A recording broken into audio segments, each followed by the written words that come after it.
চলো আজ তোমাদের সাথে একটা অন্যরকম ভিডিও শেয়ার করি। ফেসবুকে আহিরি ক্রিয়েশন নামে একটি পেজ থেকে এই ফলস নেলসটা আমি পারচেস করি। বেশ কয়েকবার নেল এক্সটেনশন করার পর যখন এরকম ফলস নেলস আমি ওদের পেজে দেখলাম, তখন আমার দেখে ভীষণ পছন্দ হয়। তো তাই এই পুজোর জন্য আমি আমার জন্য একটা পারচেস করে নিলাম। ড্রেসের সাথে সাথে মেকআপের সাথে সাথে নেলসটাও তো সুন্দর রাখা দরকার, সেই জন্য ভাবলাম। আর আমার এমনিও নেল এক্সটেনশন করতে ভীষণ ভালো লাগে। শুনেছিলাম নাকি নেল এক্সটেনশন করলে নেলসের অবস্থা সত্যি খারাপ হয়ে যায়, কিন্তু বিশ্বাস করো আমার এরকম কোনোদিনই কিছু হয়নি। তবুও যখন এই ফলস নেলসগুলো দেখলাম, নিজেকে আর আটকে রাখতে পারলাম না। তাই ভাবলাম যে না, পারচেস করে দেখি কীভাবে কী ইউজ করা যায় আর কীরকম কী থাকে।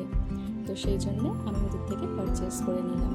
আর পারচেস করার পর যখন আমি ইউজ করলাম, দেখে সত্যি ভীষণ লাগছে। মনেই হচ্ছে না যেটা আমি ফলস লাগিয়েছি, একদম রিয়েল নেল এক্সটেনশনের মতনই লাগছে। না না, এটা কোনো প্রমোশনাল ভিডিও না, এটা আমার নিজেরই ভিডিও। ভালো লাগলো তাই তোমাদের সাথে শেয়ার করলাম। ডিটেলস লাগলে বলো, আমি ক্যাপশনে দিয়ে দেবো। টাটা।